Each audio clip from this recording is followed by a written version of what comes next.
Today we've got a fresh stack of sports news from SportsTitch Daily Tuesday. We're going deep on the big stories, the surprising bits, and, well, what it all actually means for sport. Ready to unpack this? Absolutely. We've got a really interesting mix today. Rugby, soccer, cricket, netball, tennis. Quite the range. And our aim, as always, is to get past the headlines, connect some dots, figure out the real implications. So you don't just know what happened, but you really get why it's significant. Okay, let's kick off on the rugby pitch. Springbok Women. Scrum half Taylor Kinsey says there's this growing belief in the team. What's behind that, do you think? I mean, what exactly is driving this confidence, especially with some tough tests coming up? Well, Kinsey herself points directly to the lessons they took from those recent Canada tests. She feels they showed they're not far off the top teams, and that's crucial. So now, these next two warm-ups against a very strong Black Ferns XV, they're not just runouts. No, they see them as a key step, a real test. The Ferns side is packed with capped players and 7 stars, so it's a chance to, solidify that belief, really measure themselves against the best before the World Cup buildup gets serious. Plus, getting hooker Lynn Delboguala back helps too. Yeah, that makes total sense. Throwing yourself in at the deep end, almost, to prove you can swim. Psychologically, that must be huge. Okay, shifting locally then. Vodacom Bulls, their Currie Cup squad. Wow, that really caught my eye. It's packed with youth, 6 junior Springboks, straight from winning the World Championship in Italy. What's the thinking there? Blending that raw talent with experience? It looks like a really smart long-term play. Coach Fiwe Nomlomo, he's mixing things up. You've got the Junior Boks, sure, but alongside guys like Marvin Ori, Dylan DeLue, even some surprise additions like Junior Pokomela and Lizugo Baboka. Interesting blend. Exactly. And in the back line, you've got Jocko Vanderwalt, the former Scotland international, with Henry Immelman, Boeda Chamberlain, Stedman Gans. It suggests they're building for the future while, still aiming to compete right now, leveraging that junior success. So it's about building depth, maybe future-proofing the squad a bit. But they do mention a lengthy injury list.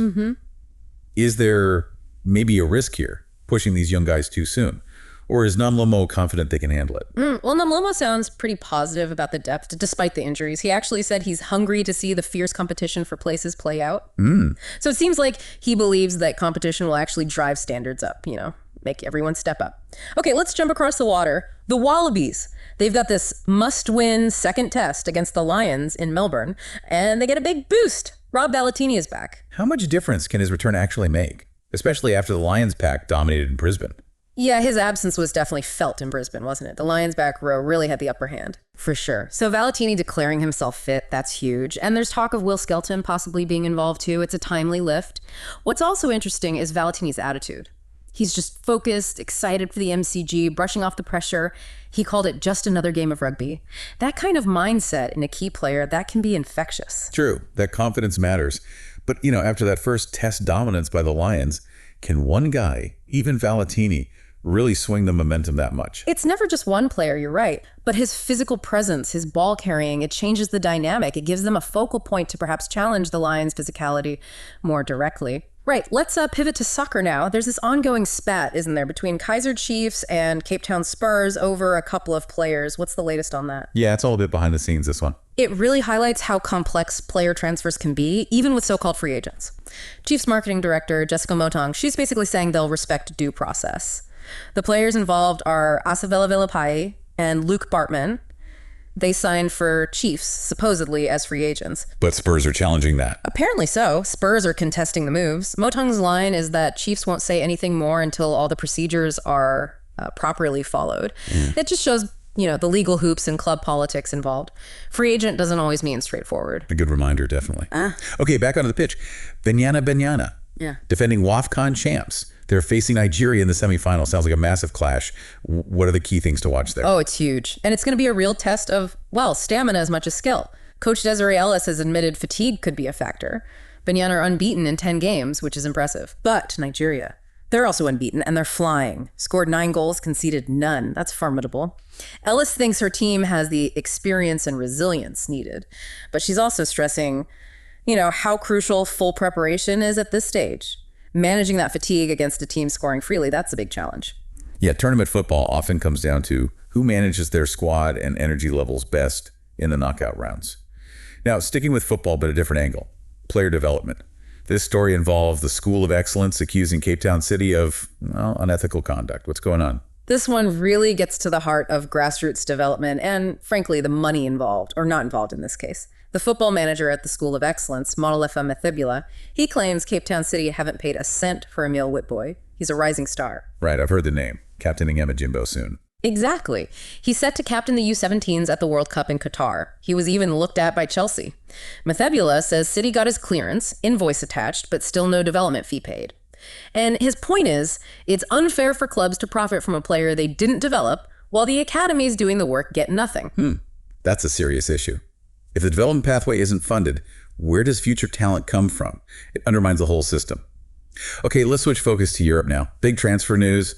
Marcus Rashford's loan moved to Barcelona, and Paul Pogba's weighed in. What's the story there? Yeah, Pogba has apparently criticized Manchester United's decision to let Rashford go on loan again. It seems Rashford's relationship with the United manager, Ruben Amorim, reportedly broke down last season. Remember, he had that loan spell at Aston Villa before this Barcelona move? Yeah.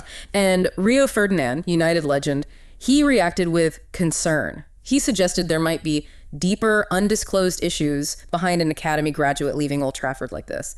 It just, it hints at those complex dynamics within big clubs, player-manager relationships, internal politics.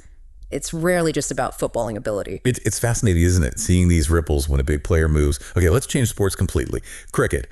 Australia had a thrilling T20 win against the West Indies, and it sounds like a debutante really stole the show. Absolutely. Mitchell Owen, what a dream debut in Jamaica. He took a wicket, sure, but then he smashed a rapid 50 off 27 balls. Just incredible hitting. West Indies actually looked like they might get a huge score, but Ben Dwarshuis pulled them back, taking 4 for 36. He ripped through the lower order. So Australia were chasing what, about 190?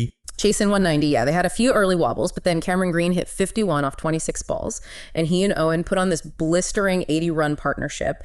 Owen's innings really anchored that chase. A debut like that, and doesn't just win you the match, it signals something bigger, injects real momentum. Definitely one to watch then. Okay, netball now. The KZN Kingdom Stars. They've done it again, haven't they? Back-to-back TNL Division II titles. What's their secret sauce? How do they maintain that dominance? It seems to be about the fundamentals. Teamwork, consistency. They beat Western Cape Tornadoes pretty convincingly in the final, 43-33 in Durban. Their coach, Nompumelelo Mthembu, she put it down to unity, consistency, and strong defensive effort. And winning it at home, she said, made it even more special. They only lost one match all season. Wow. Yeah. Mthembu credited their focus and game plans. It's really a testament to disciplined play and sticking to what works, isn't it? Not just relying on flashes of brilliance. A great example of team over individual. Right, finally, let's head to the tennis courts. Bit of a mixed bag here. Some big names pilling out, but also a really exciting comeback. What's the latest? Yeah, it's quite the contrast. You've got Carlos Alcaraz withdrawing from the Canadian Open next week, needs to recover after that tough Wimbledon final against Sinner. Understandable. Makes sense. And Zhang Qinwen is out of the US Open too after elbow surgery. So essential breaks for top players managing their bodies. But then on the flip side, Venus Williams, she made a winning return after, 16 months out? 16 months, yeah, that's amazing. And teamed up with Haley Baptiste for a doubles win at the DC Open. And she's scheduled for her singles comeback on Tuesday against Peyton Stearns. It's just remarkable, that drive, that passion to come back again after so long. Really inspiring stuff. Absolutely. So thinking about everything we've covered today, what does it all mean for you listening in? We've touched on the psychology of belief in rugby, strategic squad building, those tricky financial bits in soccer, and the sheer resilience you see in cricket debuts and tennis comebacks. Hopefully you feel a bit more clued in, maybe had a couple of moments about how sport really works. Yeah, definitely. We've seen threads running through all these stories, haven't we? Team unity, smart player management, the ethics around development, and just how much individual psychology, like Valetini's confidence or Venus's determination, plays a part. It's not just about the final score. Exactly. So as you think about these stories, here's something to maybe mull over. How much do those things we don't always see? The money behind development deals, the player-coach relationships, the long recovery processes, that inner drive. How much do they truly shape who wins, who loses, and the legacies left behind? What hidden factors do you think are the most crucial in sport?